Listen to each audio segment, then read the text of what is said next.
It's a legendary matchup for the ages. The pirate and the ninja. East versus West, in the debate of which deadly outlaw is the best. Will the bloodthirsty weight of a cutlass match the 1,000-time folded steel of a katana? And which culture will be superior? Wait. Yeah. Oh. That's why Deadliest Warrior doesn't work in 2025. And I always thought it was bad science and stupid posturing. Well, then how about in this case, we take this opportunity of pitting these legendary foes against each other to note the history of these two underclass fighters, and the art that has followed them both. Howdy, I'm Prakuza, and welcome to DevBox, where today we're looking to test our ability to roleplay in Dark Souls 1, with two of my favorite classic archetypes, the pirate and the ninja. And seeing as how this video doesn't have "with science" in the title, you can expect me to take this a bit more seriously. Although, given a lack of some of the iconic tools of the trade for these two historical figures, we will be fudging some variables here and there. To start, we need a thematically appropriate name, which in this case, we go with Hattori Hanzo, a famed warrior from Japanese history who appeared as a ninja in the Neo series, although in real-life Japan, Hanzo was more known as a samurai, though he led the Iga clan ninja to aid Tokugawa Ieyasu, one of the three great unifiers of the Sengoku, or Warring States period. For now, we'll stick with this historical adjacent name, which we'll also be doing for the pirate. So, the flashy falsehoods will be going both ways. Well, we're going to be starting as the thief for both of these classes, for two reasons. One, starting as the thief gives us high enough dexterity to make wielding our eventual weapons a bit easier. Two, this opens up our starting gift to be the black firebombs, which both opponents will be allowed to wield in this case. This is especially notable for the ninja, because the firebombs as depicted in Dark Souls are actually based on Hirokudama, sometimes referred to as Hirokuhaya. These are pottery bombs made with an earthenware container, a clay or ceramic shell, and filled with gunpowder. Their original purpose was to incapacitate enemies, not only with the concussive blast of the explosion, but also set fire to the area of detonation, and send shards of the clay shell outward towards enemy combatants. In this case, the black fire bombs allows us to quickly get past the Asylum Demon while using a ninja-appropriate weapon. Now, while a name like Sir Francis Drake or Blackbeard might work better for a pirate or privateer, we're going with Cervantes, my personal favorite fictional pirate from Soul Calibur, whose name is derived from a combination of Ponce de Leon and Miguel de Cervantes, two noted sailors and military men, although the latter is certainly more well-known these days as the writer of Don Quixote. I mean, could have gone with Zeke, but no one would know that reference. Yet. Our pirate will be starting off much the same as the ninja, a thief with the black firebombs as the gift. While the look is certainly more in line with the Hirokudama, these aren't too far off in design from the granados used by sailors during the golden age of piracy. Granados were made with gunpowder, packed into either wood, glass, or even iron shells, and serve much the same purpose as the Hirokudama. So we'll go with the slight fudging again, and once again this allows us to quickly get through the Asylum Demon, and make our way to Lordran proper. We'll consider the two to be at a tie for now, even if my performance on the pirate was much worse, considering that they both had the exact same gear set to start with. But next we've got to move into the prep time, and things start to get a bit hairy from here. Before we can set off, we need a weapon and clothes. This takes us deep into Blighttown, where we will need to traverse backwards up through the rickety scaffolding and make our way all the way to the beginning of the zone. Fortunately, the Master Key lets us make our approach to Blighttown right away, and it's only a matter of luck, persistence, and some more of those black firebombs to get to the top and make the jump for our first weapon. Or reset and try again and make the jump for our first weapon, the Iaito, as well as a second fall to get our hands on our outfit, the Shadow Garb. With these in hand, we need to spend some of our gathered souls on a little strength and a lot more dex in order to wield the weapon, but once we're done, we've got a pretty formidable katana. While something smaller and more easily concealed might be more accurate to a ninja's arsenal, the first Dark Souls doesn't exactly have much in the way of tantos or even a wakizashi. And goodness knows we don't have any kusarigamas. Although, give me some time to cook on that. So for now, we're sticking with the iaito, a sword that shares a similar name to the technique that is used for the weapon's R2, the iaido, or sometimes referred to as the iaijutsu, a technique that utilizes the drawing and sheathing of a sword in a single fluid motion to deliver a devastating cut. Massive weebs might recognize this from the predecessor technique, batojutsu, which was made famous in modern culture by the Samurai X or Rurouni Kenshin anime series from the mid to late 90s. In addition to the weapon, we've also got the Shadow Garb, a type of fighting equipment made popular in kabuki theater and related media, of the black-clad ninja that would sneak into view before assassinating a major character or being thwarted by the stoic strength of the play's hero. Once again, historical accuracy is being mitigated for the sake of pop culture flashy style, as real ninja during their heyday in the Sengoku period likely wouldn't have worn anything like this. For one, a period-appropriate stealth garment would likely be a dark blue as opposed to black, so as to more closely match with the night sky during late-night infiltration. However, the bigger point is that real ninja wore basically the same thing peasants wore, because they were spies and stealth assassins hiding in plain sight. They were also peasants. More often than not, a ninja in disguise would look like any other farmer, and no one would know that they even were a spy or assassin until one day they disappeared right before an enemy siege showed up, or a samurai noble was found dead in the field where they were usually seen tending to. One final pickup is a longbow, which is a bit more samurai than ninja, but it mostly fits historically, as a ninja would absolutely take every advantage in battle, range being included. With a sword in hand and garb equipped, however, we have our fit and we'll start heading into the boss fights soon. Once again, we're heading into Blighttown right at the start, but this time it's so we can get a weapon and armor set that at least tangentially fits the bill. For our main weapon, we've actually picked up two. Our first we'll be using is the Estoc, which will be our thrusting weapon, as opposed to the standard rapier, because we can get this one for free in New Londo Ruins. The defense for why this fits the bill for pirate weapons is mostly because of the Count of Monte Cristo, which uses these types of long, thin rapier-style weapons for its duels, especially between Edmund and Fernand, and considering that Edmund makes his wealth as a privateer after escaping prison, it might not exactly count as a purely pirate story, but I'm going to count it anyway. Then we've got the falchion, which will be our stand-in for the cutlass, the classic pirate weapon. As for our clothes, we're picking up the Wanderer outfit at the bottom of Blighttown, along with the falchion. For our offhand weapon, we also need a stand-in for our flintlock pistol, and an offhand blade for dual wielding that we're inheriting from the namesake of Cervantes.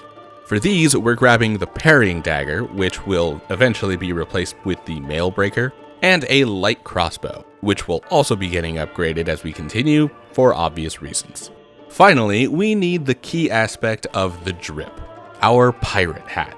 Much like everything for the pirate build, we need an approximation here, which in this case means the Ferris hat, which means killing the Ferris archer in Darkroot for their hat, which means heading up the ladder from the basin, which means dodging the Hydra and hoping that we don't die.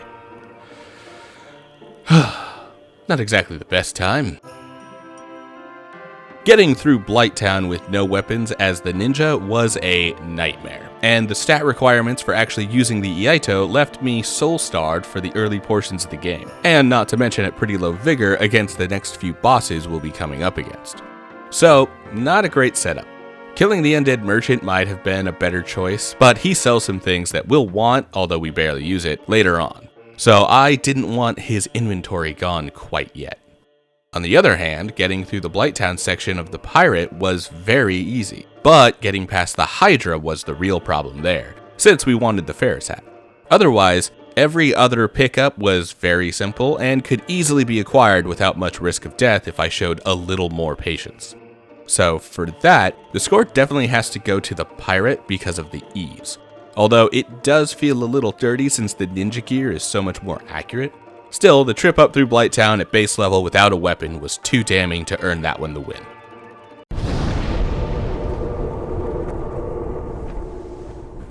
Taurus Demon is rarely a difficulty with a normal adjacent build like this, so I went in with an unupgraded Iaito, and while I'd hoped the weapon's bleed would me more often, the fight was underwhelming. It's a big dude with a big axe, and we chunk a quarter of his health off right at the start. But as long as we don't get knocked off the bridge, there's really no problem to note here. Not gonna lie, this was a little disappointing right off the bat. Using a thrusting sword without a shield does feel like fighting with a handicap, and even if I can parry with the dagger, that does little good against the Taurus Demon, or most bosses, in fact. However, the offhand crossbow is already giving me similar vibes to the bow-only run. I really like having it to fall back on if I want to get a hit in after backing off. This feels like it's more preference than actual quality of the Iaito versus the S-Stock, but I've got to give this one to the ninja. The Iaito simply has the better moveset, better damage, and a bleed effect. It's hard to call anything else superior.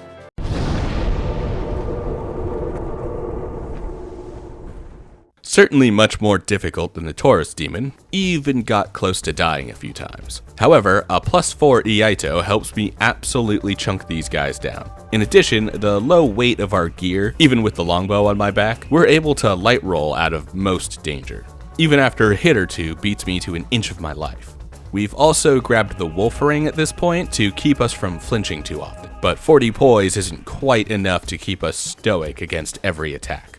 And we also complete the ultimate test of class, getting the tail cut. Against the boss where getting the tail cut is the easiest though. We've similarly upgraded the S-Stock, but the gargoyles also proved to be more difficult than the Taurus Demon for the pirate. There were multiple moments where I was convinced that I was going to die here. Honestly, I think it was more luck than skill that got me through this on my first try. The S-Stock's running attack was very useful here, but it also nearly threw me off the roof. Either way, we make it through, but I'm finding myself rather unimpressed by the S-Stock during boss fights. It works a lot better against the regular hollows and parryable enemies I find everywhere else. Once again, the ninja takes this one for the Iaito over the S-Stock, which is interesting considering that the Iaito isn't even my preferred katana. So as long as it is directly the thrusting sword versus katana, ninja is going to keep coming out on top.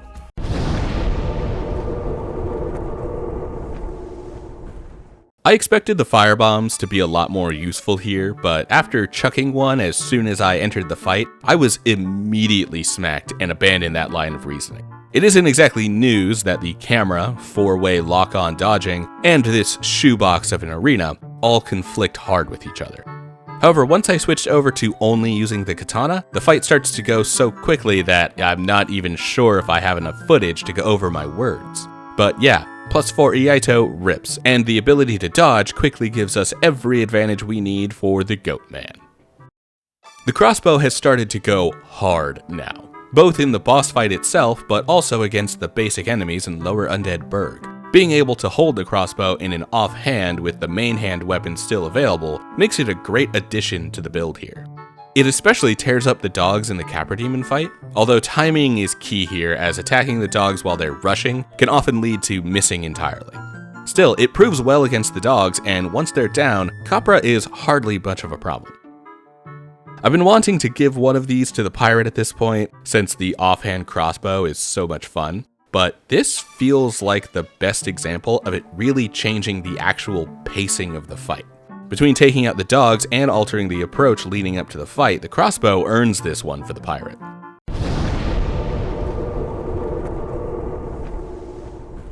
Considering how much health the Gaping Dragon has, my choices here speak louder than the actual quality of the weapon that is only at +5, instead of getting it up to nearly +10 that I could have potentially hit now that I've found the Large Ember earlier in the depths. However, I have already swapped out my weapon for now, from the Iaito to the Uchigatana, which I bought from Shiva and have now leveled up to +5. This is also a great time to show off the slight differences between these two katanas, which not only have separate R2s that, in my opinion, gives the Uchigatana the superior moveset, but also that the design of the weapons are drastically different. The Tsuba, or the guard, is darker and fully rounded, instead of the Iaito's crossguard. The Tsukamaki, the wrappings around the handle, are much darker on the Uchigatana, And the hamon, the rippling, waving pattern on the blade, is present on the Uchikatana, but is not there at all on the Iaito. These are tiny details that you don't really notice while wielding them casually, but it is cool to see exactly how much detail was put into making these two otherwise identical types of sword so unique from each other. I will also note that in preparation for the boss, killing the channeler that will snipe me from the balcony and buff the gaping dragon was much easier with the longbow on my back. As for the boss itself, it's a bit of a slog, and I'm honestly suffering through it the way I am now because I want to get the 25,000 souls that it drops right now, so I can go buy another weapon for a later fight. We'll get to that. Still, we get the tail cut pretty quick and are able to pretty easily fight our way through the rest of the encounter with little extra issue, even after getting grabbed. And as a result, we can now take that 25,000 souls from the fight back down into Blighttown and use it to pick up the washing pole, which gives us all of the weapons we needed from Shiva so we can then kill him and his bodyguard for the Darkwood Grain Ring. Or the Flippy Ring. We won't be using the Murakumo since that's way more samurai than ninja, and we're already fudging things enough by using full-length katanas in general here. At this point, we've finally switched over to the falchion, which is the superior weapon to the estoc against bosses, especially when we don't have a shield to turtle behind. Although the best part of this fight is absolutely the fact that I was able to get the crossbow to cut the gaping dragon's tail off.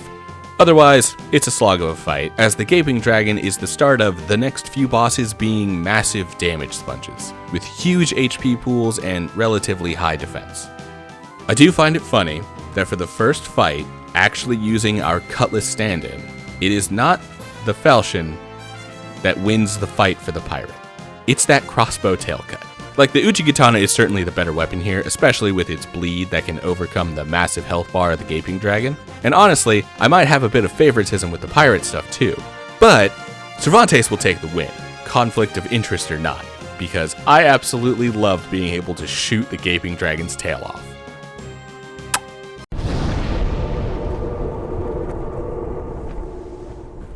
Alright, we've got the washing pole against Quelaag.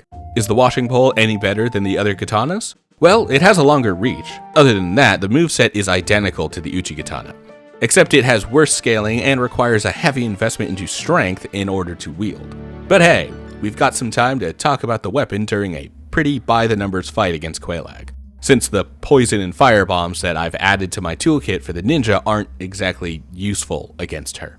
So the washing pole, originally known in Japanese as the Monohoshizao, has a bit of a goofy name for what is a legendary weapon. Even the more direct translation of drying pole or clothes rod implies that it is giant and considered almost unwieldy, better used to dry clothes than in a fight. However, it is a type of nodachi, sometimes referred to as an odachi or an okatana.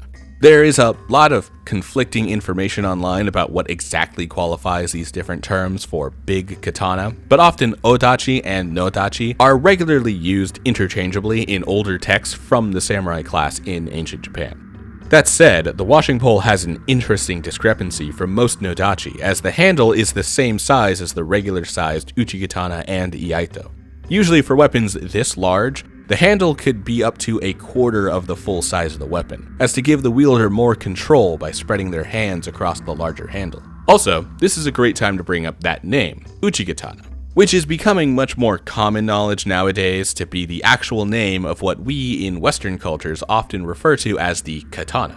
Technically, katana is the classification of a curved sword made in the Japanese style. So an iaito is a katana, an odachi is a katana, but the uchikatana is the general-sized type of katana more often used for duels that Western cultures more likely relate to the word katana, thanks to the way that most Japanese media was translated and localized for Western audiences, and specifically English-speaking audiences. Oh, and Quelaag goes down without much issue, but I've definitely killed her way faster with other weapons in the past. Once again, the offhand crossbow is the actual hero of the pirate's playthrough at this point. We've also updated to the heavy crossbow because it is way better. I'd have already upgraded against the gaping dragon, but I didn't have the strength to use it, which means that it fires like this, with Cervantes flailing every time he fires off a shot. The heavy crossbow, though, somehow has the same fire rate as the light crossbow when you have the stats for it, and deals increased damage. Not sure if damage fall off or range are a factor here, but otherwise, I can only see the heavy crossbow as a complete and total upgrade. However, its full utility also comes with a decent amount of RNG with Dark Souls 1's wonky hitboxes. At times, the lock-on is kind enough to let our bolts land directly on Quelaag herself, causing her to flinch and giving us plentiful damage opportunities. On the other hand, many hits don't manage to hit the human body while locked on, and free aiming with a crossbow is a nightmare. So while the crossbow is killer, it's very hit or miss on its best factors against Quelaag, and more often than not, miss. This most certainly has to go to the washing pole. Not only is the washing pole stronger than the falchion, but its massive size also gives it a heavily increased range over most other melee weapons. This makes the fight a breeze for the ninja, at least in comparison to the almost 10-minute slog that is the fight against Quelaag as the pirate. We're almost through the bosses, where the katana's innate bleed and superior damage over the falchion will soon start to fall off, because we'll be improving our toolkits very soon. But for now, Point Ninja.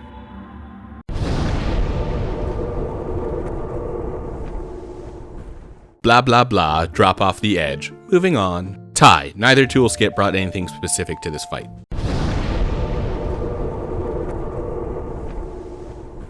We're still using the washing pole because I wanted to give it a try against at least 2 real bosses, and it is a really bad choice for this fight specifically. I've noticed this before with some other weapons as well, but a lot of the larger weapons, or weapons that specifically swing vertically, have difficulty with Iron Golem. To note, that vertical swing would also mean that the Uchigatana and Iaito's R1s would still struggle here. The Iaito's R2 might actually be the superior katana in this specific case, but the windup on that attack is so long that I avoided it whenever I could, only choosing to use it to basically aura farm, honestly. The problem here arises from the tassets on the Iron Golem's waist, which tend to catch vertical attacks before the leg does, which means that it can be difficult for weapons like the washing pole to be able to actually knock the boss down. So no trips off the edge for us here. The falchion's damage isn't exactly stellar, and neither is the crossbow here. We're at plus 10, but even then, the Iron Golem has a lot of health and defenses, and is especially resistant to the slashing damage types available for the falchion. However, while our damage isn't great, the moveset of the falchion is able to easily slash away Iron Golem's legs, which means we can drop him off the bridge. Yeah, pretty obviously, this one goes to the pirate. The moveset of the falchion makes dropping Iron Golem off the bridge much easier, even if the weapon itself isn't as fun or powerful. It is still the objectively better weapon, and the bow or crossbow wouldn't make either moveset any better. The black firebombs could also make dropping the Iron Golem a bit easier for both characters, but I forgot I even had those as an option in the heat of this fight. They're good and shouldn't be as overlooked, but man, when you're reacting in real time, it's tough to remember the full tool set. Anyway, yeah, Pirate wins this one.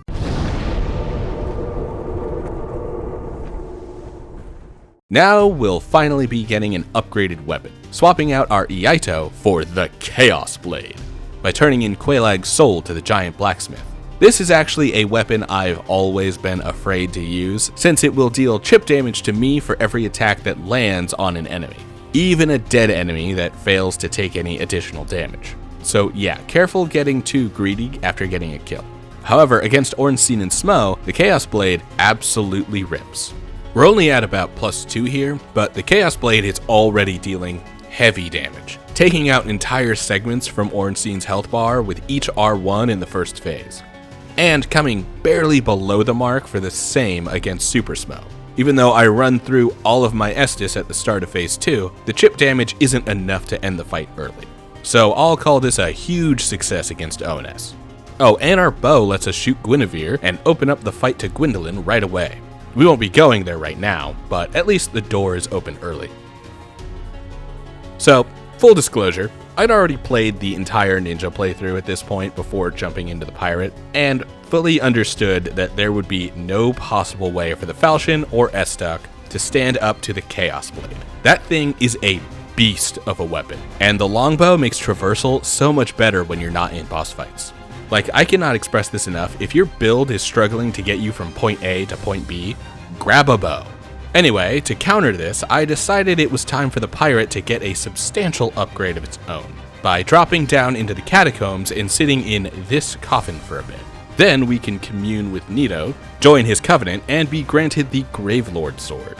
This is basically Nito's main weapon and even uses his primary moveset with it, including a horizontal sweep and a low forward thrust.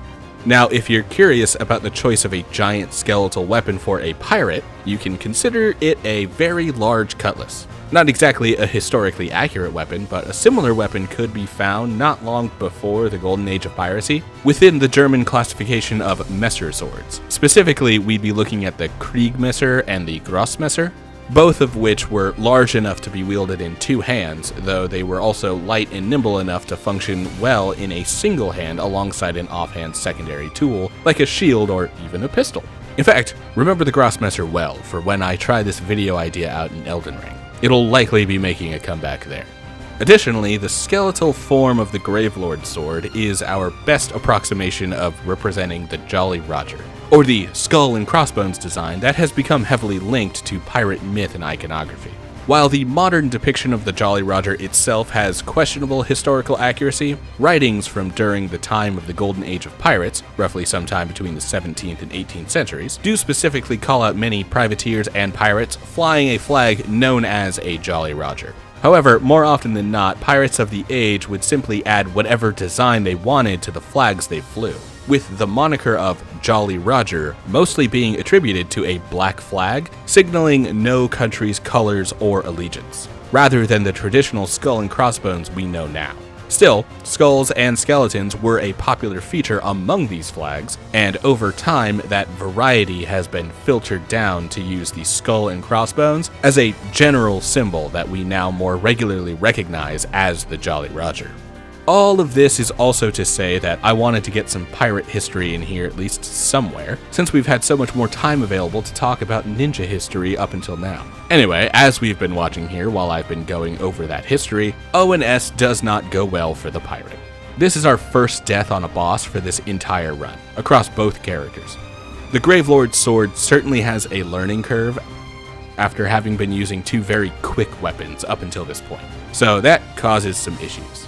Although I will say that at least one of these deaths, the one against Super Smo, is a hidden blessing, as I really want to kill Super Ornstein here anyway, because the Leo Ring could potentially help the build. Considering that I have a thrusting Mailbreaker in my left hand, the R2 on the Gravelord sword is a thrusting attack, and I had thought tentatively about returning to the S-Stock or a similar thrusting sword if I came across a powerful replacement. I don't wind up using the Leo Ring or any different primary weapons, but it does still feel like a necessary way to approach the fight. The weight of the Gravelord sword is also rough. Even with the FAP and Havel's rings on, we're still mid-rolling with very little actual armor or poise. So this isn't exactly min-maxing into any one classification. But hey, at least the crossbow kills Guinevere without objectifying her. Not that either the pirate or ninja have been beyond that up until this point. Ninja wins this by a mile. First off, Ninja doesn't die here, but also the Chaos Blade and the lightweight with the flippy rolls are simply the superior build for this fight. It keeps us nimble and able to get out of range when we need it. And the Chaos Blade's DPS is unmatched with heavier damage per hit and a quicker moveset.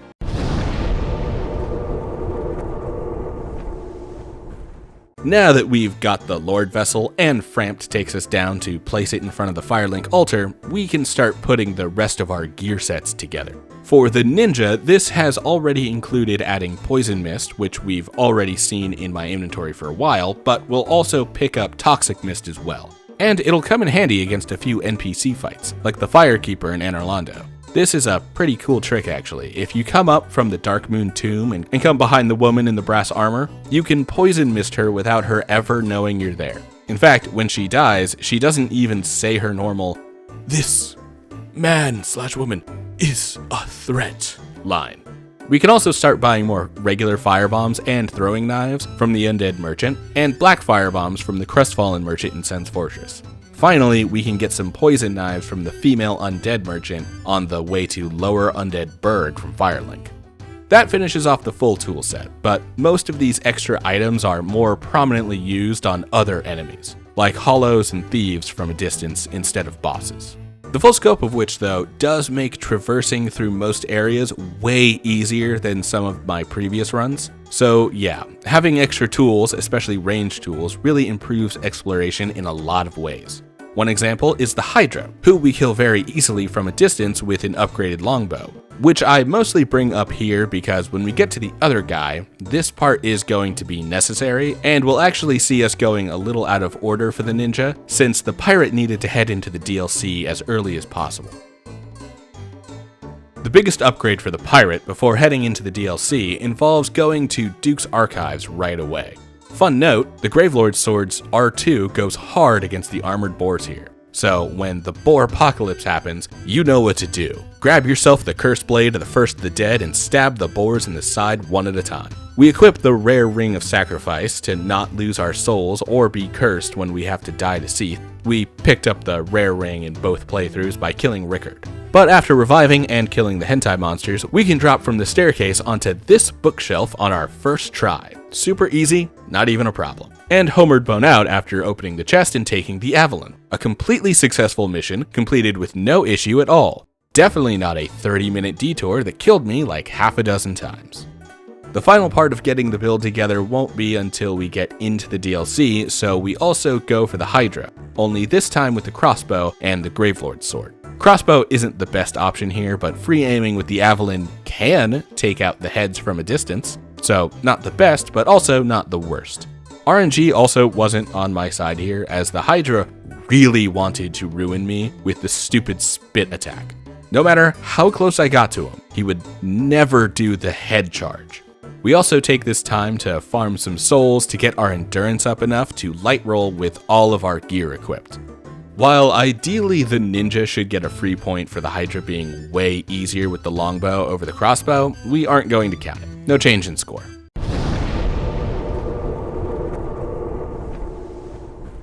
I have no idea what happened here. This is the nicest I have ever seen the Sanctuary Guardian.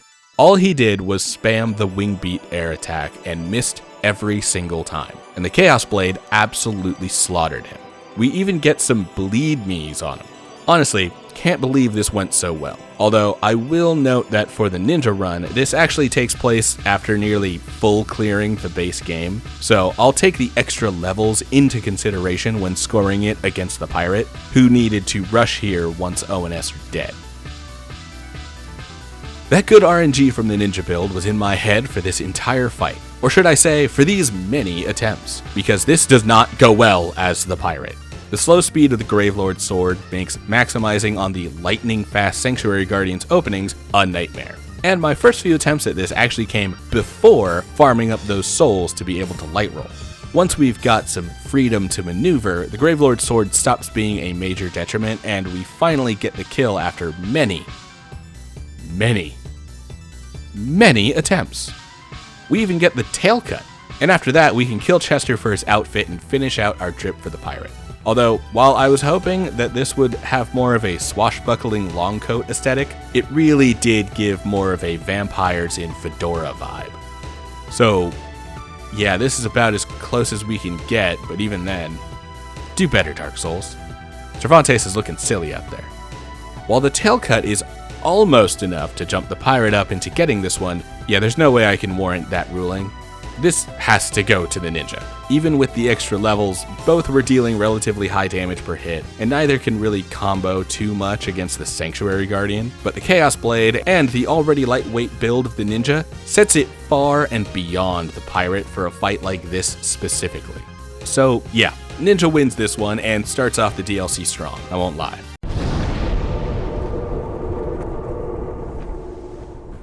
I have a feeling that the longbow is going to give the ninja a major advantage on the Moonlight Butterfly. That and the absolute incredible might of the Chaos Blade once the boss drops down to the bridge.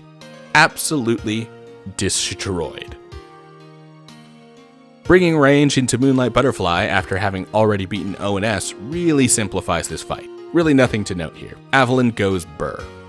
It's a tight competition, but the pirate actually barely ekes this one out.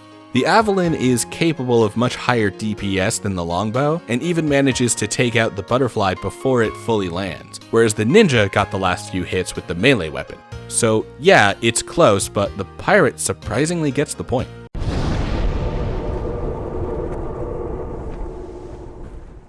Didn't even manage to teleport. Mask of the Mother. And Pinwheel insta-teleported on the pirate, but then couldn't get a second teleport out once I started hitting it. Mask of the Mother. It feels a bit nitpicky, but the ninja did manage to get the kill before Pinwheel could teleport, so I've got to give it up for him. The Gravelord Sword's unwieldy moveset and the delayed spread of the Avalon made both worse options than the quick strikes of the Chaos Blade. So yeah, point to ninja.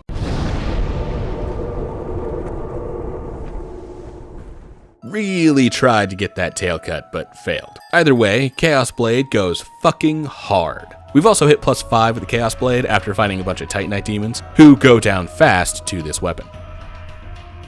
The low speed of the Gravelord Sword makes it really difficult to land the hits during the invisibility phase, with luck playing more into me knocking her back into being seen again. However, the horizontal slashes once again prove to have a major advantage at nailing situational targets, which is to say, the Gravelord Sword is very good at getting that tail cut. While the slow speed did make the first part of the fight a little tougher for the pirate, getting the tail cut makes him the superior fighter in this case. It's highly situational, but that is the key to triumph in combat, being able to adapt to situations as they arise and finish with the best possible outcome on the fly, which in this case is a tail cut. So yeah, point to the pirate.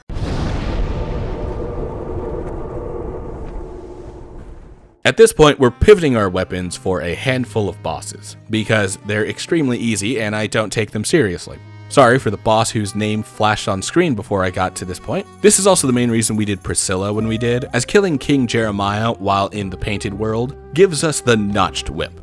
Then we can combine the Notched Whip with the Shottle, which we bought from Shiva way earlier, and we can get an approximation of the Kusarigama, the classic ninja weapon. Normally a sickle with a rope or chain attached to the end, the Kusarigama is a classic example of taking farming equipment, you know, the only thing that a peasant looking to kill some samurai would have on hand to do that assassinating, and working it into being a personalized weapon.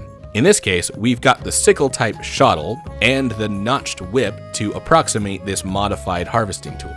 And the wildest thing about this jank weapon combo, it's better as a combo than as two separate weapons. Like, swap out the Shottle for a bandit's knife, and you've got a pretty good combo for dealing quick bleed damage. I have no idea why, but swapping between attacks was faster for both weapons than using either weapon's regular combo.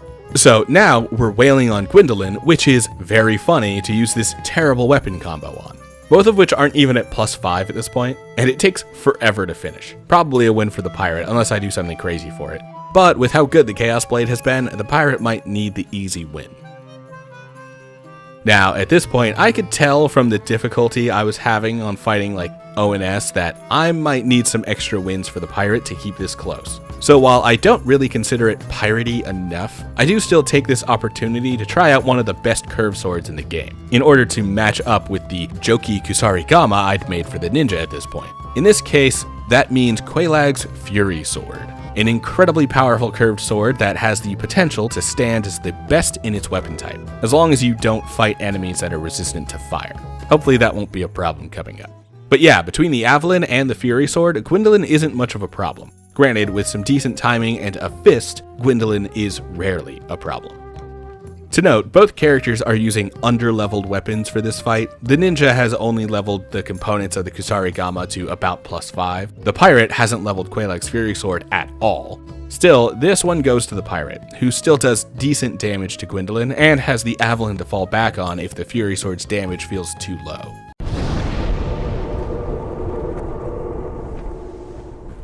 Yeah, we're lumping the Stray and Fire Sage demons together. This is why we wanted the Notched Whip for the Kusarigama, so that we can easily bleed both demons. In this case, the bleed from the Notched Whip winds up being the star in both fights. 3 hits for each bleed, and each bleed takes down like a full segment and a half.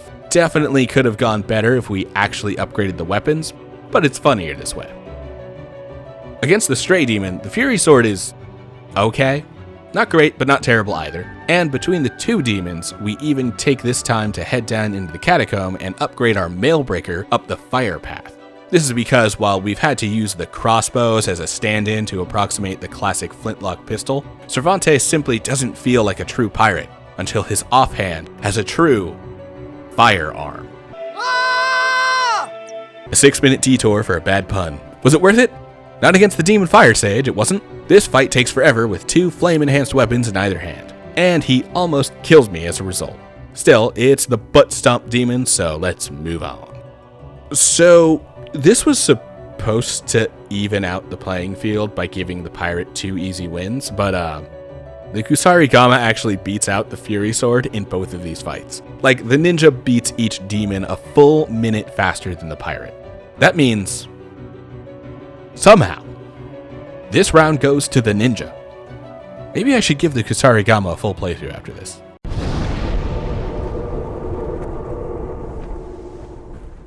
Alright, we're back with the Chaos Blade. Should I have used my bow or throwing knives? Probably. I think I'm bad at this fight. Like, I survive, but this is not me thriving. This is the Chaos Blade going hard enough to not have to care about how bad I am at actually fighting the Centipede Demon. If this fight went on for even another minute, I would have surely died. But it didn't, and I didn't. Okay, and we're back to the Gravelord Sword. Still our best weapon choice right now. The crossbow does a decent job to hit the Centipede Demon from range, but it doesn't completely trivialize the fight. The reload speed on the Avalon, while comparable to the light and heavy crossbows, does leave us in treacherous territory every time we fire it. Either way, this fight is still strange and difficult, and I don't like it. I really don't know how to qualify this one, because while the Chaos Blade is clearly better for this fight than the Gravelord Sword, the Avalon kind of evens that out, but I also failed to make good use of throwing knives or the longbow, so that could have pushed things in favor of the ninja. For now though, both of these fights are about equal, so I guess I'll give the point to both. No one wins, and no fun was had.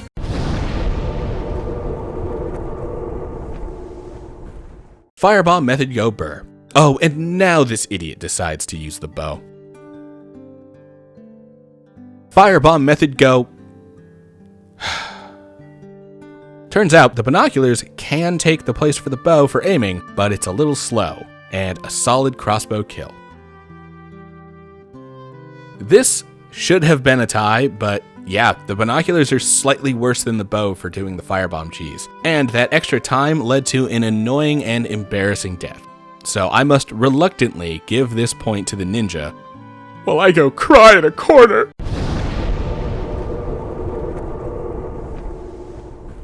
Naturally, we have to make the approach to get murdered by Seath in the first place, which goes pretty well, actually, thanks mostly to the bow and the strength of the Chaos Blade. Like, it even rips up the boars, and a good riposte takes out the Crystal Knight. We'll get more on that parry and riposte later, actually, and the bow also takes out the hentai monsters. I missed that bow run already. Not the DS3 one. Well, actually, also that one for everything before Yorm. Anyway, Seath himself. Get him to blast the crystal, cut the tail, work the balls until he shoots crystals everywhere. Another fight where the boss is super nice, by the way, as he completely refuses to use the attacks that would have actually caused me any real trouble. Getting to Seath isn't exactly a problem, and fortunately the Avalon helps us get through the clams. Seath himself, well, that goes pretty well actually. He blasts his own crystal, and we get the tail cut. Although it is a bit of a struggle. In fact, we got blessed by RNG a bit here. If Seath had been a bit more aggressive, then I'd have probably missed the tail cut with the Gravelord Sword. Too bad I won't actually be using my favorite weapon. Then once it's time to fight Seath for real, the Avalon goes hard.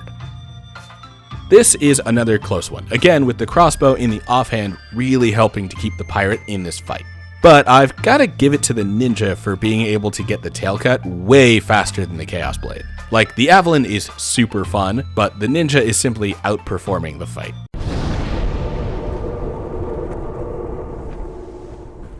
While it would have been nice to kill the skeletons with Nito, the +5 Chaos Blade is capable of absolutely destroying them and keeping them down for long enough for it to not be a problem. Otherwise, once again, Nito is very kind and doesn't use his miasma attacks too much, so I can mostly wail on him without much risk. I definitely risk some of these grabs a little more than I should. Like, that last one before killing Nito should absolutely have creamed me. But hey, we got it.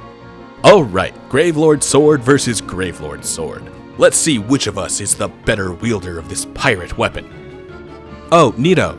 Certainly Nito. Still, the sword is strong enough to knock out the skeletons in one hit, and the Avalon can even take them out fairly consistently. Sometimes the wonky aim on the crossbow makes it difficult to actually hit each skeleton. The R2 on the Gravelord sword is also pretty good and can sometimes reach through Nito's cloak, which can stop a lot of attacks from landing on hits from behind. While I'd love to give this one to the pirate again for the Avalon, the Chaos Blade really takes it here. A one-size-fits-all weapon that absolutely dominates the entire game. So yeah, point to the ninja, and we're about to see a trend start.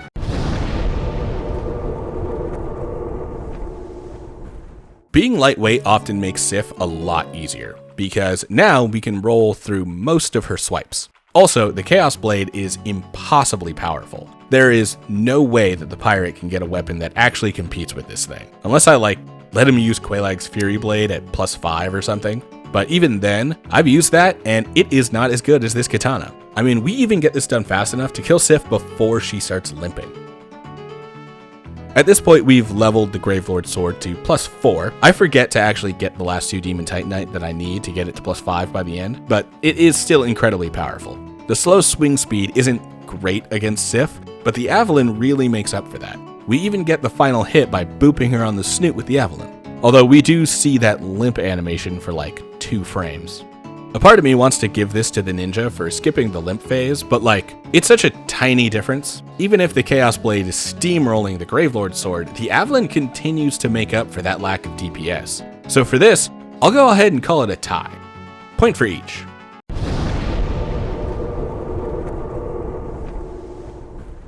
This might honestly be the only time I've ever dodged a grab. My high vigor is helping out a lot here. But I'm almost flabbergasted at exactly how powerful the Chaos Blade is. How is it destroying the 4 kings so thoroughly that I'm sitting there waiting for 25 seconds for the 3rd king to spawn? And the Chaos Blade was so easy to upgrade too, with all of the Demon Titanite that can be picked up immediately after finishing Anorlando. Don't you hate it when you trip down a hole into the endless dark abyss before you've equipped your Covenant of Artorias? Me too.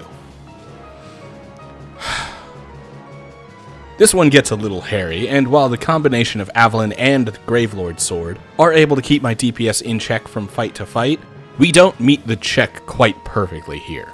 I have to be especially aggressive and get some good RNG to kill the current king before the next one arrives to join the fight proper. It's a hard-fought victory, and we nearly die multiple times, but we do eke out a win with almost no Estus left by the end.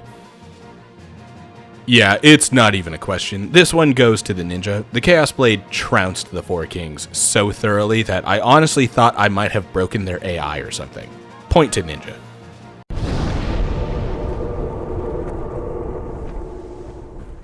Alright, we're back in the DLC in earnest. So, Artorias is the toughest, most fast-paced bastard that set the standard for what a From Software boss would be from Dark Souls to Night Rain.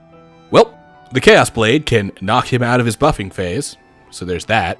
Yeah, that's usually the sign for how easy Artorias is going to be. If you've got the DPS to undo his buff, then the fight is going to be a breeze. And what do you know? The lightweight of our gear means that we can easily dodge most of his attacks as well. Awesome. To gush a little bit, this was super fun. I love katanas in these games, and this is my favorite fight in Dark Souls 1, so I was completely giddy the entire time fighting Artorias, like a kid in a candy store. This one takes a hot minute to get through, with a handful of terrible deaths, some of which come so late into the fight that it does more emotional damage to me than physical damage to Cervantes. Only on the inside, buddy. Only on the inside. Yeah, so Artorias is by far the most difficult fight in this entire run. It takes forever to actually get the win. Some notable aspects, though, include the fact that somehow the Avalon is actually the MVP for this fight over the Gravelord sword. Even with the long recovery time to reload, it's still better than how slow the Gravelord sword swings are. One clear way to see the Avalan's glory is the fact that it can stun Artorias out of his buffing phase. Technically, the Gravelord Sword can also do it with 2 R2s, but it doesn't work every time for some reason. The Avalan, however, can get a headshot during the buff that immediately knocks Artorias out of it. It's somehow way more consistent than the Gravelord Sword. So yeah, getting through the fight is about carefully and methodically finding the safe moments to get a few shots in with the Avalan and pretty much never bothering to use my main weapon. Painful. Okay, this one very obviously goes to the Ninja. Artorias is way too fast and dangerous for a slow weapon like the Gravelord Sword to match up to the Chaos Blade. It's not even near being a question this time, point to Ninja.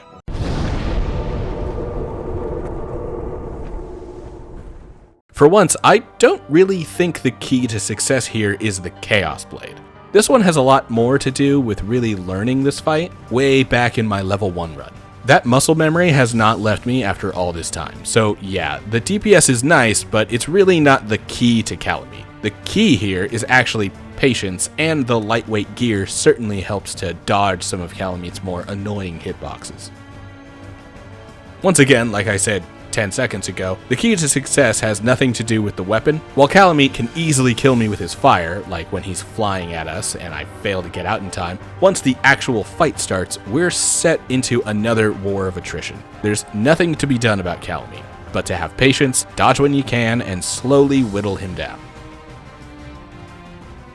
This is almost a tie, to be honest, because both the Ninja and the Pirate had the same difficulties and strengths getting through this fight. However, the Chaos Blade does still outclass the Gravelord Sword, and the Avalan didn't really play an important role in the fight. So while I'd been a little more lenient on fights like Sif to give it a tie because they were close enough, the experience here was way more fun with the Chaos Blade. No question, point Ninja.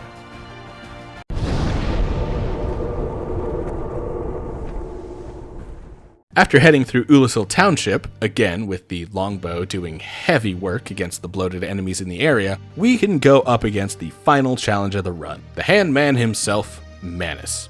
This is also the very first time a boss has actually killed Hanzo here. Like, I've died on the way to bosses a lot, but this is literally the first death against any boss since I picked up a katana. Of course, this only took 3 attempts, and I'm not even that guy.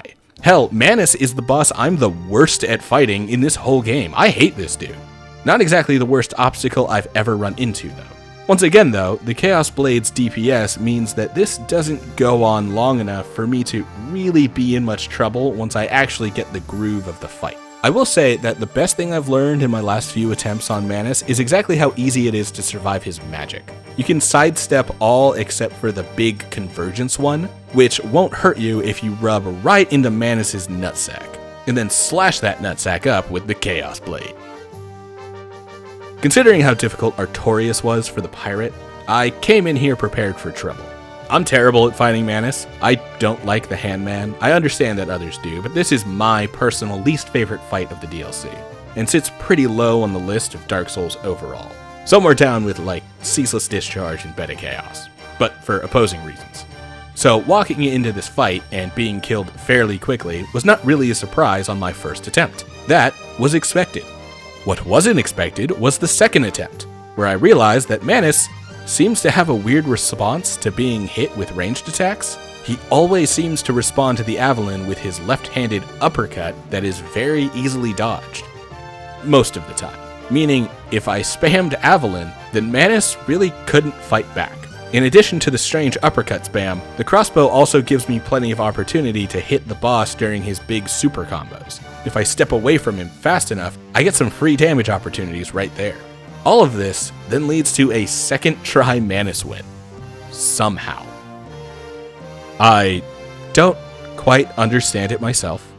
On paper, this should absolutely be going to the Ninja. Ninja has the better weapon. Ninja also has some range that could have capitalized on the Wombo combo. And yet, the Avalan was better than both the Chaos Blade and the Gravelord Sword in this fight, which leads the pirate to only die once against Manus as opposed to the Ninja's 2 deaths. So somehow, Manus goes to the pirate, because the crossbow is insane.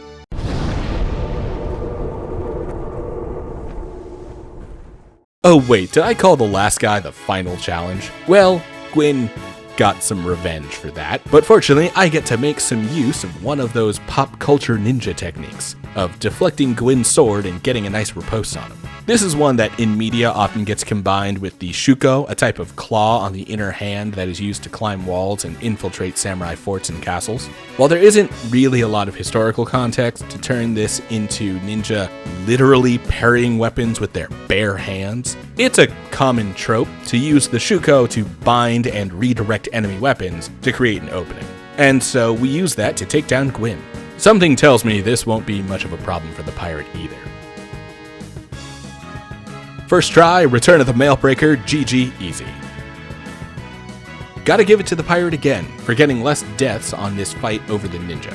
But it really is up in the air, and RNG played more of a role there than the actual weapon choices themselves.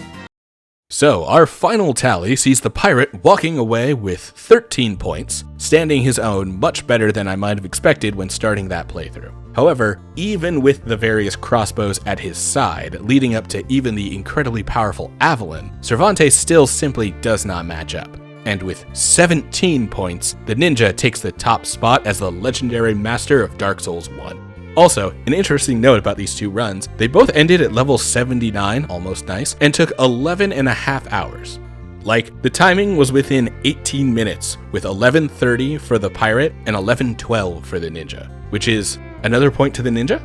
I didn't plan that out at all, by the way, and honestly, I'm amazed that the two wound up so close by the end. Well, looks like that's 1 full point for the ninja in Dark Souls 1. But what about the rest of the series? Hey, it's that time again. The end of the video where I invite folks to come check out the Patreon, link in the description, and make good on the rewards for those currently pledged. Patreon members get early access to new content and their names written in the credits at the end of videos. And those who pledge in the top tiers get their names read out, like our DevBox designers, Genghis Braun, and our DevBox developers, Azul. Thanks for your support, and thanks for watching.